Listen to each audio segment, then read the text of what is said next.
Halo teman-teman sekalian, ketemu lagi bersama saya Muhammad Nur dari channel Presenta Edu, channel yang banyak membahas pengembangan diri buat kamu-kamu semua. Kali ini saya ingin mencoba merangkum sebuah buku yang cukup tebal ya, buku Pintar Mind Maps karangan Tony Buzan, The Ultimate Book of Mind Maps, ke dalam selembar catatan. Kita akan pindahkan buku ini menjadi sebuah catatan seperti ini. Nah, ini catatan ini sudah saya buat di tahun 2009 yang lalu. Supaya teman-teman dapat gambarannya, saya ingin membuat ulang catatan ini. Yuk kita simak seperti apa videonya.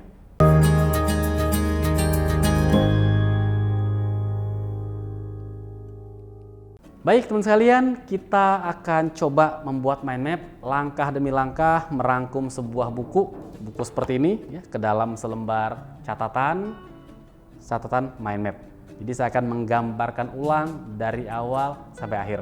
Sebelum mulai jangan lupa like dan subscribe channel ini, karena di channel ini saya dan tim akan banyak berbagi tentang topik mind map, presentasi maupun yang lain-lainnya buat teman-teman sekalian agar lebih baik lagi untuk pengembangan diri Anda ke depan.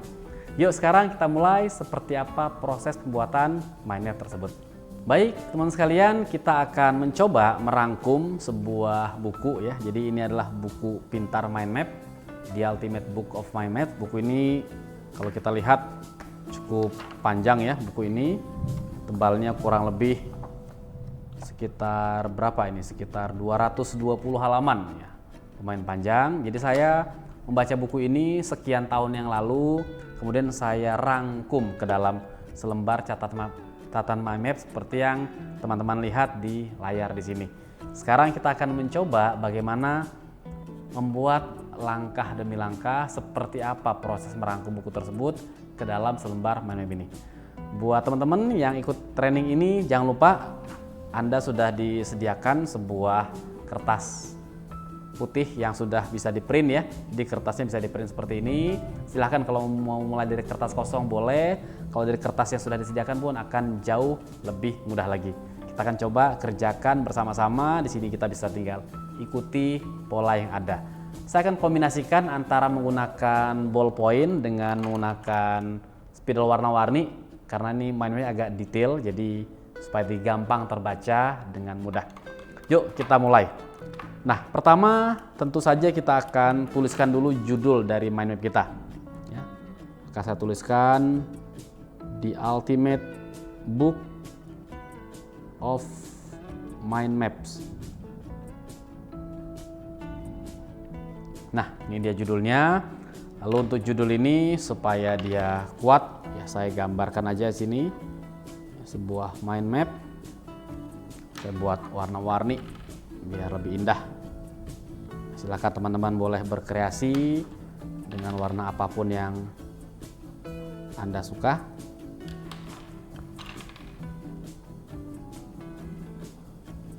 Maka jadilah ya, di sini gambar awal saya.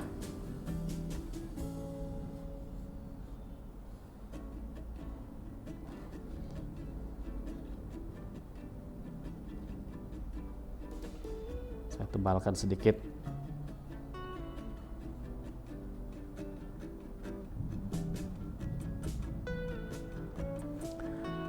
Sekarang seperti biasa kalau kita buat mind map tentu kita harus tahu dulu nih poin-poinnya apa saja. Jadi kalau kita lihat di buku aslinya, di buku asli Tony Buzan ini lengkapnya dia ada berisi 6 bab. Namun kalau saya ya, kalau kita lihat ya 6 babnya apa saja di sini. Jadi bab 1 tentang apakah mind map itu, bab 2 mengenal otak, membuka ruang potensi diri kita, bab 3 resep utama dari sukses, bab 4 senam otak untuk kesuksesan mental, bab 5 kebugaran fisik bagi kekuatan mental, dan terakhir mind map untuk keberhasilan sehari-hari.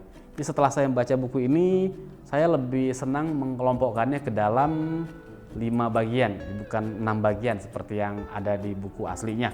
Nah, karena itu kita akan lihat sub-sub apa saja. Jadi kita bisa start dulu dengan apa saja poin-poin yang mau kita gambarkan ya, atau cabang-cabangnya. Maka saya gambarkan dulu cabang yang pertama di sini.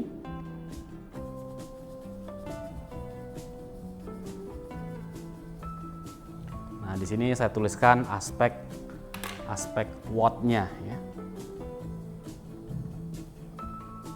Jadi apa mind map itu? Kemudian nanti yang kedua kita akan gambarkan lagi tentang aspek otak. Jadi buku ini banyak membahas seperti apa otak itu bekerja. Lalu nanti ada cerita juga tentang bagaimana orang yang sukses ya, orang yang berhasil, apa ciri-cirinya, apa kriterianya. Kemudian akan dijelaskan juga latihan-latihan apa yang kita perlukan, baik itu secara fisik maupun secara mental ya, untuk memperkuat kemampuan kita dalam berpikir. Dan terakhir adalah seperti apa aplikasi mind map dalam kehidupan, dalam keseharian. Maka di sini kita sudah punya berapa nih? Punya 5 cabang. Dan setiap cabang kita berikan dulu warna yang berbeda. Saya buat dulu di sini warna hijau nih untuk cabang yang kedua.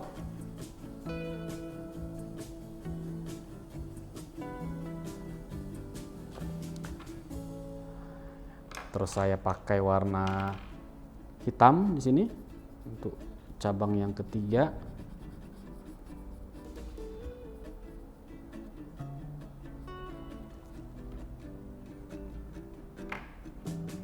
Terus kita pakai warna biru.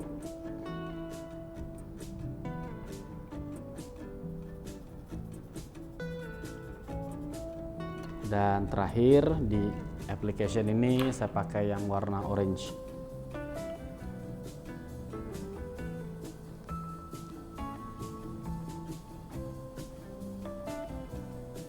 Nah, sekarang kita sudah punya kelima cabang yang merangkum dari buku tersebut.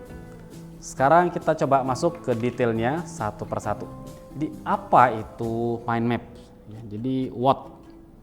Yang pertama adalah mind map ini ada resource yang kita butuhkan untuk membuat mind map ya, atau peralatan-peralatannya. Apa saja itu? Yang pertama tentu kita butuh kertas, ya, paper, ya, kita butuh ballpoint kita, pen, kita butuh otak kita nih, brain kita, dan nah ini dia. Tinggal kita punya apa? Sebuah imajinasi yang baik. Kertas seperti apa yang kita butuhkan untuk membuat mind map ini? Tentu saja kertas yang blank, yang putih bersih, polos. Sedangkan ballpointnya kita perlu pensil warna-warni atau spidol warna-warni, tergantung warna apapun yang teman-teman miliki. Kemudian selain sumber daya yang kita butuhkan, ya, jadi mind map ini sebuah alat bantu. Alat bantu untuk apa? Jadi dengan mind map kita bisa membuat sebuah perencanaan, sebuah plan. Kita juga bisa berkomunikasi, mengkomunikasikan suatu ide, suatu konsep, suatu gagasan. Bisa kita gunakan untuk aspek-aspek yang kreatif. Kita juga bisa belajar fokus dengan sebuah mind map untuk melihat fokus dalam sebuah persoalan, membantu kita untuk mengingat, dan juga untuk kita belajar ya. Belajar apa? Terutama kita akan bisa mengenali big picture dari sesuatu. Jadi gambaran besar dari apa yang sedang kita pelajari. Jadi inilah what-nya si mind map. Kita berikan warna dulu mind map kita di sini supaya lebih indah ya. Nah ini tadi saya menggunakan perpaduan antara ballpoint hitam ya, dengan spidol yang berwarna. Supaya apa? Supaya detailnya ini lebih gampang untuk didapatkan. Jadi saya warnai sekarang ya, cabang-cabang kita seperti ini. Jadi kita sudah lihat seperti apa sih mind map tersebut. Kemudian kalau kita buat lebih detailnya lagi, nah sekarang kita bisa lanjutkan ini. Bahwa mind map ini terinspirasi dari catatan para jenius, di orang-orang jenius. Seperti apa orang jenius itu ketika mereka membuat catatan, ketika mereka membuat notes, ada ciri khasnya. Jadi selalu catatan itu dilengkapi dengan gambar-gambar ya, simbol-simbol ya. Kemudian mungkin ada juga diagram-diagram, skema, ada kode-kode, ada grafik, jadi macam-macam. Itulah ciri khas dari catatannya orang-orang jenius tersebut. Jadi mereka tuh kalau mencatat nggak hanya tulisan, ada gambarnya lah, ada skemanya, ada panahnya kesana kemari, ada alurnya. Nah, siapa contoh-contoh orang yang seperti itu? Jadi kalau nanti teman-teman mau coba lihat, diantaranya ada Leonardo da Vinci, itu seperti itu gaya mencatatnya. Juga Galileo, Einstein ya, yang kita kenal sebagai salah satu orang jenius. Juga Feynman juga seperti itu. Nah, terakhir seperti apa ini step atau langkah-langkah kita dalam membuat sebuah mind map. Jadi stepnya itu ada beberapa tahapan. Yang pertama nih, mulai dari apa nih? Ide utama ya, atau central idea. Yang kedua, kita bisa berikan gambar, picture, di mana di theme utama kita. Jadi sama kayak tadi saya buat gambar utama di sini, ini namanya theme picture-nya. Inilah central idea-nya. Kemudian kalau kita buat mind map, jangan lupa gunakan berbagai warna. Tadi itu kita lihat ya, warna macam-macam. Setiap cabang itu satu warna untuk mengetahui kategori yang berbeda-beda. Kemudian nanti di setiap cabang, ya, di setiap branch-nya ini kita asosiasikan terkait urus-urusannya. Kemudian, nah ini dia, disarankan kalau kita membuat mind map itu sebaiknya garisnya berbentuk curve. Jadi jangan garisnya lurus-lurus, patah-patah, terlalu boring, terlalu membosankan untuk sebuah mind map. Usahakan juga kita menggunakan one word ya, satu kata saja. Tentu ini memang nggak mudah, jadi kalau saya sih memberikan saran, kalau sangat sulit satu kata saja, maka bisalah dua kata atau sebuah frase. Cuma tetap usahakan hanya tampilkan keyword yang penting-penting. Dan terakhir ya, nah ini dia, ada picture-nya.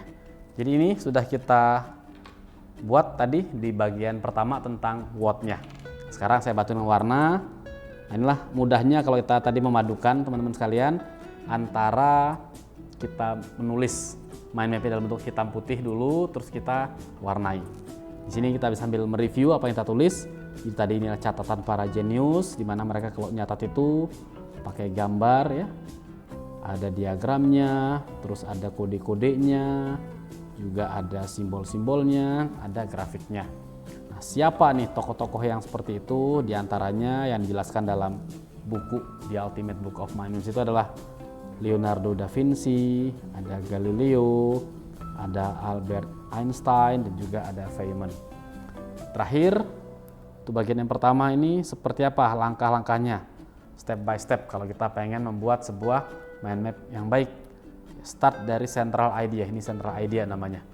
Judulnya itu apa, kemudian berikan picture theme. Jadi picture theme ini adalah gambar tema untuk mind map kita. Jadi gambar utamanya apa? Karena saya menuliskan rangkuman buku The Ultimate Book of Mind Maps, saya gambarkan bentuk seperti mind map sebagai gambar utamanya. Juga jangan lupa ya, gunakan tadi warna, color, setiap cabang sebaiknya satu warna. Asosiasikan setiap cabang dengan warna yang berbeda-beda. Semakin dekat ke pusatnya semakin tebal, semakin jauh dia akan semakin tipis. Gunakan garis-garis yang berbentuk curve ya. Juga usahakan satu kata, one word jika dimungkinkan, jika tidak boleh pakai frase, dan lengkapi dengan gambar-gambar yang kita bisa buat simbol-simbolnya, skema-skemanya. Itu poin yang pertama. Sekarang kita detailkan yang kedua tentang otak. Jadi buku The Ultimate Book of Mind Maps ini banyak cerita tentang otak manusia. Seperti apa otak manusia itu? Kita lihat detailnya. Yang pertama diceritakan seperti apa ini struktur otak. Jadi otak manusia itu ya kalau bisa dipecah ya dalam beberapa bagian. Yang pertama ada namanya ini otak reptil. Ini otak bagian bawahnya kita. Nah, inilah yang punya fungsi utama nih untuk urusan kita hidup. Jadi untuk main life kita disebut otak reptil, otak paling purbanya manusia di situ. Tapi manusia yang bedakan dengan makhluk yang lain punya bagian-bagian otak yang lain lagi yang lebih detail lagi ya. Ada namanya itu cerebellum. Nah, ini fungsi utamanya itu adalah untuk urusan pergerakan kita, movement. Juga untuk fungsi kita dalam respon sesuatu. Nah, kemudian ada sistem limbik namanya, di mana sistem limbik ini cenderung pendek ya, dan ini menjaga keseimbangan atau homeostasis. Dan terakhir ada namanya bagian ini namanya cerebrum. Seperti itu.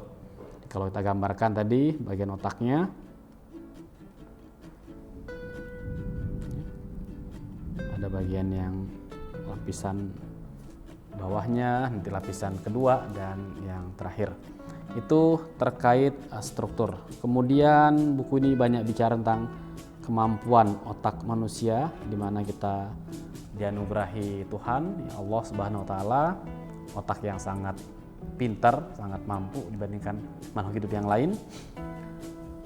Kemudian juga kita bisa lihat otak kita ini punya belahan. Jadi di bagian area yang besar dari otak kita itu akan ada dua belahan besarnya. Ya, ada belahan yang sebelah kiri dan juga ada belahan yang sebelah kanan. Dimana kalau yang kiri ini terkait dengan kata-kata, terkait dengan angka, dan juga terkait logika. Di otak kiri itu senangnya hal-hal yang mendetail, ya, hal-hal yang angka-angka, kata-kata, boleh dibilang sebagai otak digitalnya lah, seperti itu. Sedangkan yang kanan ini senang dengan irama, rhythm, dengan warna, termasuk juga imajinasi. Jadi otak kanan itu akan ingin melihat gambaran keseluruhan. Dan mind map ini nantinya dia akan memadukan cara kerja otak kiri dan otak kanan kita secara lebih seimbang, lebih sinergis satu dengan yang lain. Di bagian buku ini juga diceritakan fakta-fakta seputar otak. Nah, di mana apa aja nih faktanya nih?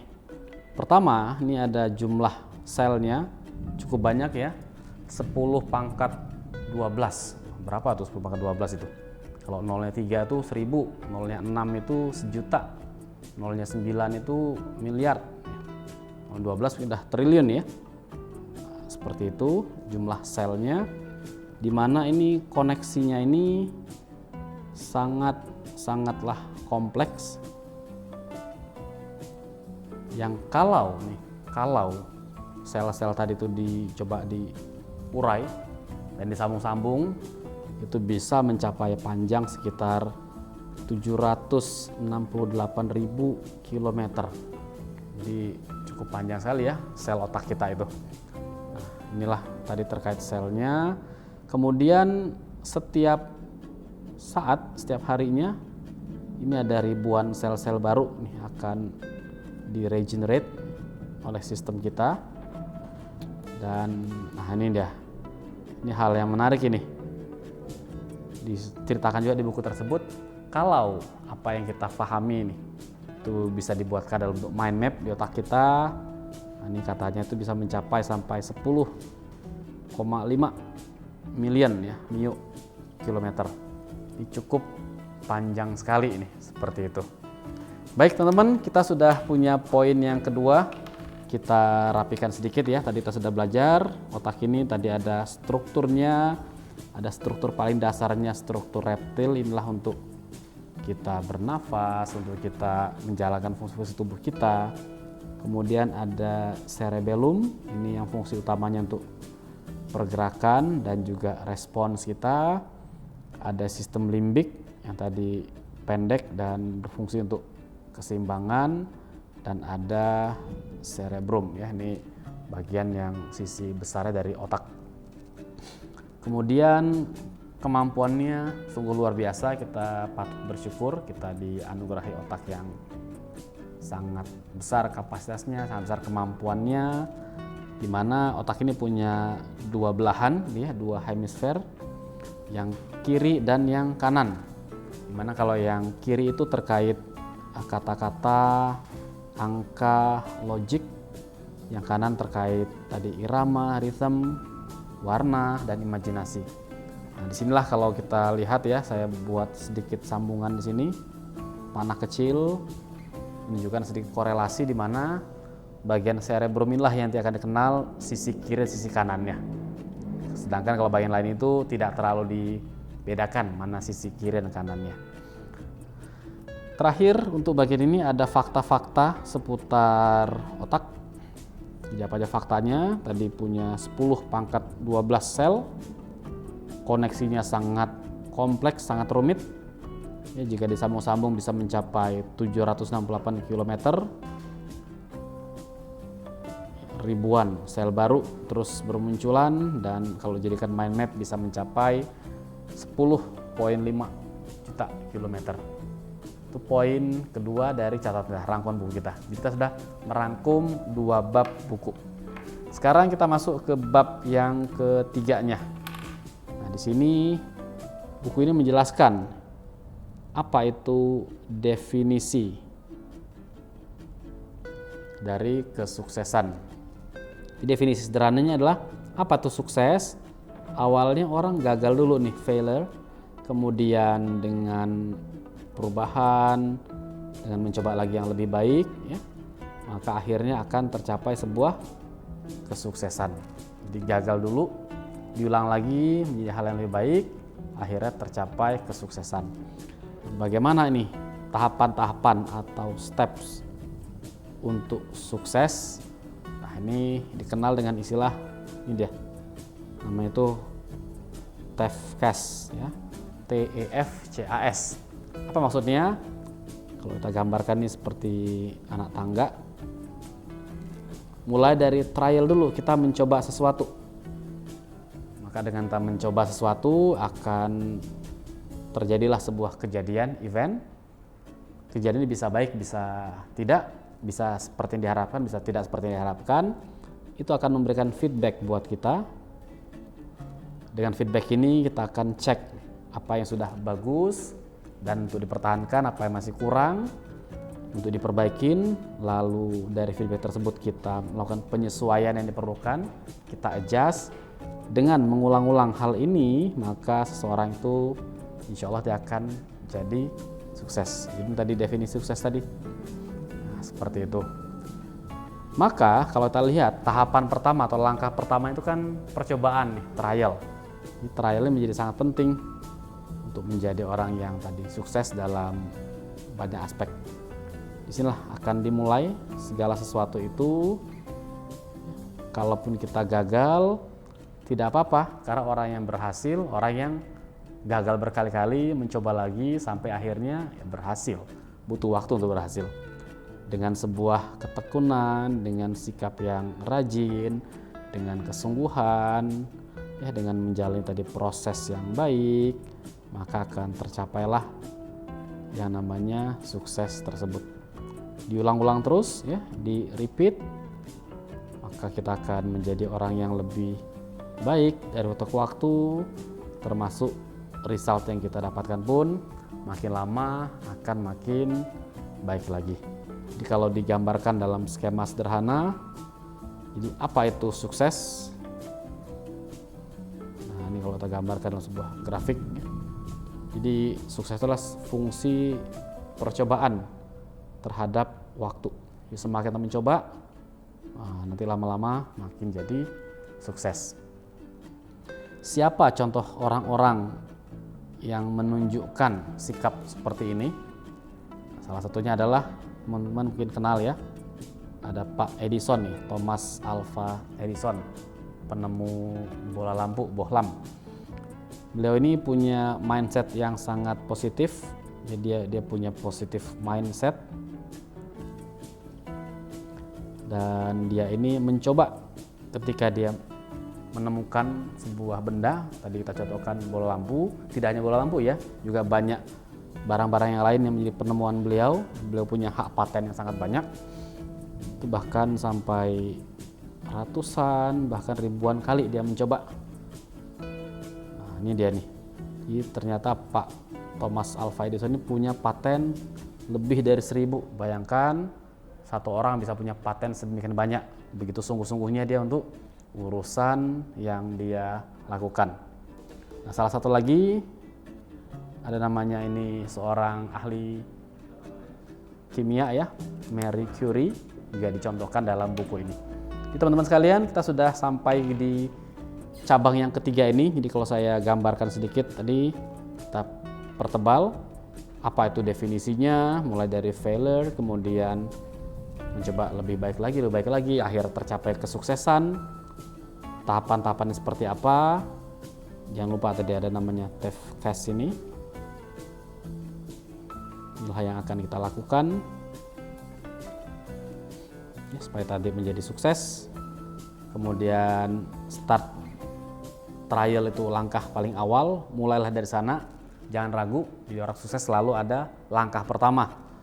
Bahwa nanti kita gagal, it's okay ya, dengan ketekunan, kerajinan, dengan proses yang kita ulang, kita akan mencapai kesuksesan. Jadi ulangi lagi, dapatkan hasil yang lebih baik dari waktu ke waktu. Dan sukses tadi adalah sebuah fungsi dari fungsi percobaan. Semakin banyak dicoba, maka pelan-pelan akan tercapai. Jadi start ini adalah tahapan yang paling kritikal. Contoh-contoh orang yang seperti itu ada Thomas Alva Edison, ya, ada Curie, di mana Edison ini punya mindset yang sangat positif. Dia mencoba ribuan kali nih, dan dia punya paten yang sangat banyak, sampai ribuan. Kita sudah selesai di bagian bagian ketiga dari mind map kita. Kita sudah selesai ya di bagian ketiga. Sekarang kita masuk ke bagian keempat, exercise. Nah, apa yang mau kita buat di sini? Jadi kalau kita lihat sini, pertama supaya otak kita itu bagus kerjanya, kita bisa efektif dalam banyak hal, kita butuh latihan yang bersifat fisik maupun juga latihan untuk otak kita, brain kita. Nah, terkait fisik ini apa yang kita butuhkan? Ya, dimulai dari kita butuh ya, foods kita, makanan kita. Nah, ini harus baik ya makanannya. Jadi kalau makanan itu kita makan yang nggak bagus, makan sampah ini istilahnya, maka ada istilah ada garbage in, garbage out. Jadi kalau makan yang tidak sehat, maka nanti yang keluar pun tidak sehat juga. Jadi pastikan makanan ini harus punya nutrisi yang baik. Kenapa? Karena ini akan membantu nih di pikiran kita, otak kita. Juga secara fisik kita harus melatih postur kita ya. Jadi cara kita menampilkan tubuh kita mulai dari postur berdiri, ya, postur duduk maupun postur untuk rileks. Jadi pastikan biasakan kita punya postur yang tepat untuk hal tadi. Juga lakukanlah yang namanya kegiatan aerobik. Bisa senam aerobik boleh, minimal 30 menit ya, sehari. Kenapa? Ini akan menciptakan alert terhadap sistem tubuh kita. Jangan lupa ya, rajin-rajin untuk melakukan stretching supaya tidak kaku. Ini bisa kita gunakan untuk warm up, juga untuk cool down. dan latih juga aspek kekuatan kita.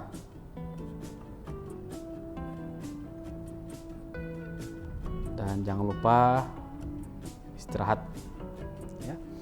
Nah, terkait otak ini kita harus berlatih aspek-aspek yang kreatif.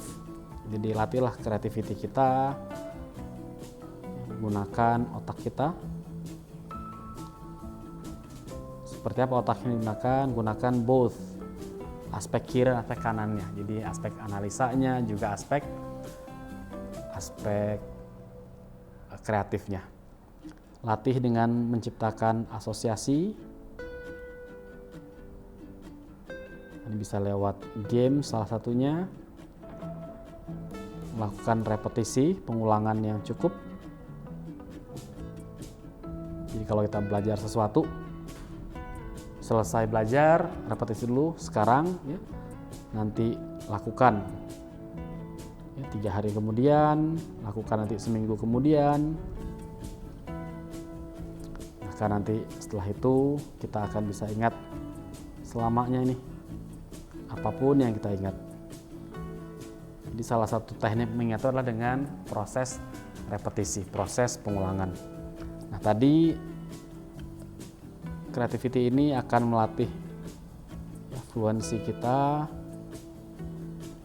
latih dengan sesuatu yang tadi original ya, dan harus juga fleksibel dalam menghadapi berbagai situasi. Cobalah bersikap fleksibel dalam pemecahan masalah. Itu dia poin yang keempat. Nah ini cukup panjang ya.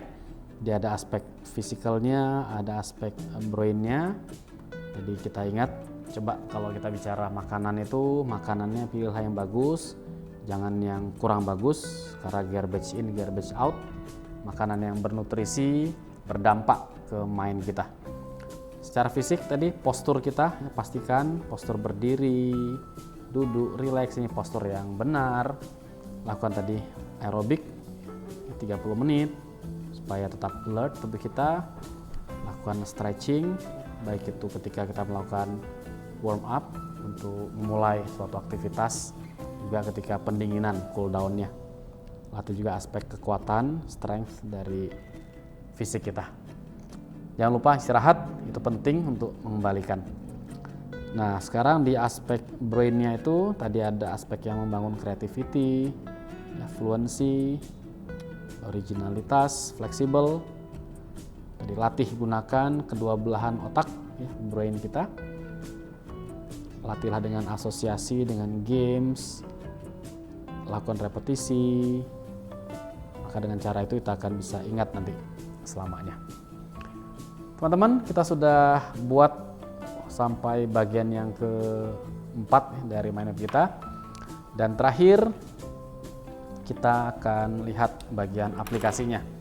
Seperti apa aplikasi mind map ini? Jadi secara pribadi mind map bisa digunakan untuk kita merancang. Jadi teman-teman kalau pengen merancang sebuah visi ke depan bisa pakai mind map.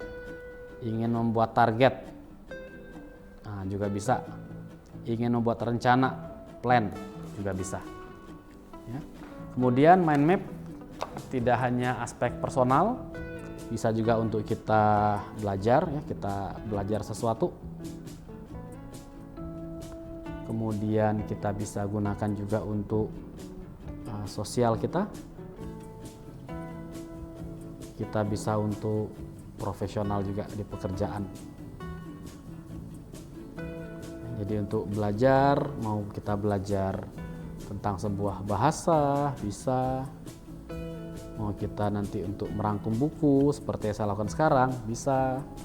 Untuk sosial kita pengen mencatat kado-kado buat keluarga kita. Untuk kita mau mengadakan sebuah acara, sebuah mungkin pesta ya. Dan juga kita mau buat acara makan malam keluarga, bisa dilakukan seperti itu. Termasuk di profesional bisa untuk meeting, buat agendanya, kita bisa susun pertanyaan interview, ya, kita bisa buat minutes meeting, kita bisa buat strategi dan lain-lain. Jadi kalau sekarang kita rapikan menu kita, Di bagian aplikasi ini tadi bisa untuk yang personal ya, untuk pembuatan visi, target, perencanaan. Kita bisa gunakan untuk belajar, untuk learn something. Kita belajar bahasa, merangkum buku. Bisa juga untuk aspek sosial kita. Kita pengen mencatat, memberikan kado buat siapa aja, untuk merencanakan makan malam bersama atau kegiatan kumpul keluarga. Secara profesional nanti di kesempatan berikutnya kita akan belajar bagaimana menyusunnya untuk meeting, untuk interview, untuk membuat minutes. Dan jadilah mind map kita ini. Oke, teman-teman sekalian, wah ini cukup panjang ya ternyata. Ini saya tuliskan ini nama saya ini biar ada kenang-kenangan.